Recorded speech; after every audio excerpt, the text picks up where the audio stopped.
ನಾವು ಇರೋದೊಂದು ಒಕ್ಕೂಟ ವ್ಯವಸ್ಥೆ. ವಿ ನೋ ದಟ್ ಒಂದು ಫೆಡರಲ್ ಸ್ಪಿರಿಟ್ ಇದೆ, ಒಂದು ಒಕ್ಕೂಟ ಮನೋಭಾವ ಇದೆ. ಹೀಗಿದ್ದಾಗ ನಮಗೆ ನಾವು ಕೊಟ್ಟಷ್ಟು ನಮಗೆ ಸಿಗ್ತಾ ಇಲ್ಲ ಅಥವಾ ನಾವು ಕೊಟ್ಟಂಗೆ ನಮಗೆ ಸಿಗ್ತಾ ಇಲ್ಲ ಅಂತ ಈ ಎಕ್ಸ್ಪೆಕ್ಟೇಷನ್ ಸರಿ ಇದೆಯಾ ಅಂತ ಮೊದಲನೇದಾಗಿ.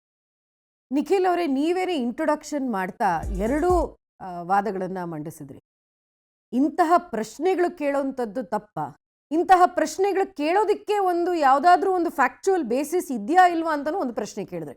ಮುಖ್ಯವಾಗಿ ಫೈನಾನ್ಸ್ ಕಮಿಷನ್ಗೆ ಇಷ್ಟು ದುಡ್ಡು ಕೊಡ್ತಾ ಇದೆ ನಮಗೆ ಫೈನಾನ್ಸ್ ಕಮಿಷನ್ ಮೂಲಕ. ಫೈನಾನ್ಸ್ ಕಮಿಷನ್ ಸ್ಟ್ರಕ್ಚರ್ ಏನು? ಒಂದು ಕಾನ್ಸ್ಟಿಟ್ಯೂಷನಲ್ ಬಾಡಿ, ಒಂದು ಒಕ್ಕೂಟ ವ್ಯವಸ್ಥೆಯಲ್ಲಿ ಆರ್ಥಿಕವಾಗಿ ನಾವು ಹೇಗೆ ಶೇರಿಂಗ್ ಆಗ್ಬೋದು, ರಿಸೋರ್ಸ್ ರೆವಿನ್ಯೂ ಶೇರಿಂಗ್ ಹೇಗೆ ಆಗ್ಬೋದು ಅಂತ ನೋಡ್ಕೊಳ್ಳುವಂತಹ ಒಂದು ಕಾನ್ಸ್ಟಿಟ್ಯೂಷನಲ್ ಬಾಡಿ ಅದು. ಅದು ಸರ್ಕಾರದ ಅಡಿಯಲ್ಲಿ ಕೆಲಸ ಮಾಡ್ತಾ ಇದೆ ಅಥವಾ ಸರ್ಕಾರದ ಹೇಳ್ದಂಗೆ ಕೆಲಸ ಮಾಡ್ತಾ ಇದೆ ಅಂತ ಇಲ್ಲ. ಅದಕ್ಕೆ ಆದಂತಹ ಫಾರ್ಮ್ಯುಲಾಸ್ ಇದೆ, ಅದಕ್ಕೆ ಆದಂತಹ ವರ್ಷಾನ್ಗಟ್ಲೆ ಯೋಚನೆ ಮಾಡಿ ಅದು ರಿಪೋರ್ಟ್ ಕೊಡುವಂತಹ ತಜ್ಞರಿದ್ದಾರೆ. ಸರ್ಕಾರಕ್ಕೆ ಆ ರಿಪೋರ್ಟನ್ನು ಅವರು ಸಬ್ಮಿಟ್ ಮಾಡ್ತಾರೆ. ಸರ್ಕಾರ ಅಕ್ಸೆಪ್ಟ್ ಮಾಡಬಾರ್ದು, ಮಾಡೋದಕ್ಕೆ ಒಂದು ಅವಕಾಶ ಇದೆ. ಬಟ್ ಯಾವತ್ತೂ ಸರ್ಕಾರ ಅದನ್ನ ರಿಜೆಕ್ಟ್ ಮಾಡಿರುವಂತಹ ಸ್ಥಿತಿ ಇಲ್ಲ. ಯಾವ ಮಾನದಂಡಗಳ ಬಗ್ಗೆ ನೀವು ಮಾತಾಡ್ತಿದ್ದೀರಿ, ಅದರಲ್ಲಿ ಜನಸಂಖ್ಯೆ ಅಂತ ಒಂದು ಬಂದ್ಬಿಡುತ್ತೆ, ಪಾಪ್ಯುಲೇಷನ್. ಇಲ್ಲಿರೋ ಸಮಸ್ಯೆ ನೋಡಿ ಅಂತ ನಾನು ಹೇಳ. ಅದ್ರ ಬಗ್ಗೆ ಒಳ್ಳೆ ಪ್ರಶ್ನೆ ಕೇಳಿದ್ದೀರಾ. ಪಾಪ್ಯುಲೇಷನ್ ಆಸ್ ಅ ಮೆಟ್ರಿಕ್ ಯಾಕೆ ಇಟ್ಕೊಳ್ತಾರೆ? ಫೈನಲ್ ಆಗಿ ನಾವು per capita income, per capita development ಮಾಡಬೇಕಾಗಿರೋದು ಒಂದು ಇಕನಾಮಿಕ್ ಮೆಷರ್ ತಾನೆ, ಆರ್ಥಿಕವಾಗಿ ಒಂದು ಮೆಷರ್.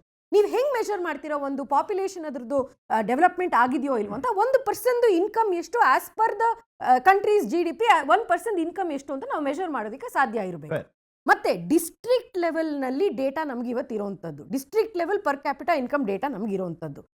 ಇಂತಹ ಒಂದು ಸಂದರ್ಭದಲ್ಲಿ ಯಾಕೆ ಜಾಸ್ತಿ ಪಾಪ್ಯುಲೇಷನ್ ಇರೋಂತಹ ರಾಜ್ಯಗಳಿಗೆ ಜಾಸ್ತಿ ಬರುತ್ತೆ ಅಂದರೆ, ಡೆವಲಪ್ಮೆಂಟ್ ಇರೋಂಥದ್ದು ಎಲ್ಲರಿಗೂ ಸೇರಬೇಕು ಅಂದರೆ ಪಾಪ್ಯುಲೇಷನ್ ಒಂದು ಮೆಟ್ರಿಕ್ ಆಗಬೇಕಾಗಿದೆ. ಆದರೆ ಇದೇ 16ನೇ ಹಣಕಾಸು ಆಯೋಗದ ಒಂದು ಈಕ್ವೇಷನ್ನಲ್ಲಿ GDPಗೆ 10% ಕೊಟ್ಟಿರೋಂಥದ್ದು ಇದೇ 16th ಫೈನಾನ್ಸ್ ಕಮಿಷನಲ್ಲಿ. ಇನ್ನೊಂದು ಮುಖ್ಯವಾದಂತಹ ವಿಷಯ, ಇದು ನನ್ನ ಸರ್ಕಾರ ಮಾಡಲಿಲ್ಲ ಅಂತ ಹೇಳೋದಕ್ಕಿಂತ ಜಾಸ್ತಿ, ಯಾವ 13ನೇ ಹಣಕಾಸು ಆಯೋಗದ ಸಮಯದಲ್ಲಿ ಇದು ಸರ್ಕಾರದ ಆಕ್ಚುಲಿ ಅಡಿಯಲ್ಲಿ ಬರುತ್ತೆ. ಆ 100% ಶೇರ್ ಇದೆಯಲ್ಲ, ರೆವೆನ್ಯೂ ಎಲ್ಲ ಬರುತ್ತೆ.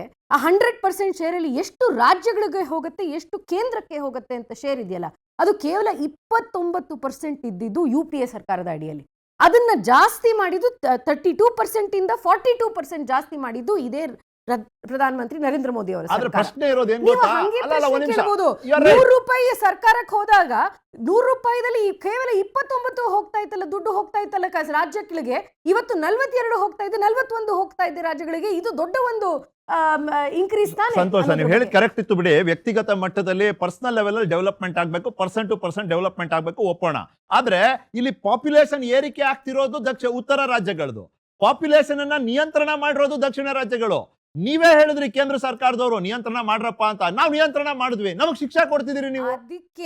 ಇನ್ನೊಂದು ಹೇಳ್ಬಿಡ್ತೀನಿ, ತೆರಿಗೆ ಸಂಗ್ರಹದ ಪ್ರಕ್ರಿಯೆ ಏನಿದೆ ದಕ್ಷಿಣ ರಾಜ್ಯಗಳಲ್ಲಿ ಬಹಳ ಪಕ್ವತೆಯಿಂದ ನಡೆಯುತ್ತೆ, ಬಹಳ ಸ್ಟ್ರಿಕ್ಟ್ ಆಗಿ ನಡೆಯುತ್ತೆ. ಈ ದಕ್ಷಿಣ ಉತ್ತರ ರಾಜ್ಯಗಳಿಗೆ ಹೋಲಿಕೆ ಮಾಡಿದ್ರೆ ನಮ್ಮಲ್ಲಿ ಬಹಳ ಸ್ಟ್ರಿಕ್ಟ್ ಆಗಿ ನಡೆಯುತ್ತೆ. ದಕ್ಷಿಣ ರಾಜ್ಯಗಳಲ್ಲಿ ನಾವು ಕಲೆಕ್ಟ್ ಮಾಡ್ತೀವಿ ಅನ್ಬಿಟ್ಟು ನೀವು ನಮ್ಮನ್ನೇ ಅದಕ್ಕೂ ಫೈನ್ ಹಾಕ್ಬಿಟ್ರೆ ಇದಾಗೆ ಅಂತ. ನಿಖಿಲ್ ಅವರೇ, ಇದು ಯಾವುದೇ ಒಂದು ಕೇಂದ್ರ ಸರ್ಕಾರ ಮಾಡಿರುವಂತದ್ದಲ್ಲ.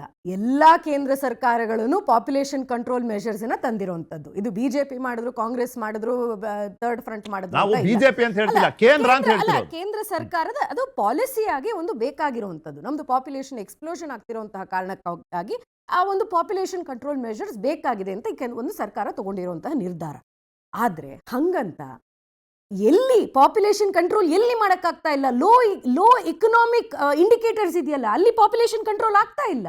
ಅಂತಹ ಸಂದರ್ಭಗಳಲ್ಲಿ ನಾವು ಜಾಸ್ತಿ ದುಡ್ಡು ಕೊಟ್ಟು ಅವರಿಗೆ ಇನ್ನೂ ಎಜುಕೇಟ್ ಮಾಡಿ ಅವ್ರನ್ನ ಪಾವರ್ಟಿ ಟ್ರಾಪ್ ಇಂದ ಆಚೆ ಕರ್ಕೊಂಡು ಬರಬೇಕು ಹೊರತು ಅವ್ರನ್ನ ಪನಿಷ್ ಮಾಡೋದಕ್ಕೆ ಅದು ದಟ್ ಇಸ್ ನಾಟ್ ಡೆಮೊಕ್ರಾಟಿಕ್. ನನಗೆ ಬೇಕಾಗಿದ್ರು ನಿಮಗೂ ಬೇಕಾಗಿದ್ರು ಮಾಡೋದಕ್ಕಾಗಲ್ಲ. ನೀವು ಒಂದು ಒಳ್ಳೆ ಪ್ರಶ್ನೆ ಕೇಳಿದ್ರಿ. ಬೆಂಗಳೂರು 40% ಅಷ್ಟು ರಿಸೋರ್ಸಸ್ ಕೊಡುವಂತಹ ನಮ್ಮ ಬೆಂಗಳೂರು ನಗರ ಎಷ್ಟು ವಾಪಸ್ ಬರ್ತಾ ಇದೆ? ನಾನು ಇವತ್ತು ಹೇಳ್ಬೋದೇ, ಇಲ್ಲ ಕಲಬುರಗಿನಲ್ಲಿ ನನಗೆ ಯಾರು ಮಕ್ಕಳಿಲ್ಲ ಅಲ್ಲ, 4 ಜನ ಮಕ್ಕಳಾಗಿದ್ದಾರೆ, ಅವ್ರಿಗೆ ಯಾಕೆ ದುಡ್ಡು ಕೊಡಬೇಕು ಅಂತ?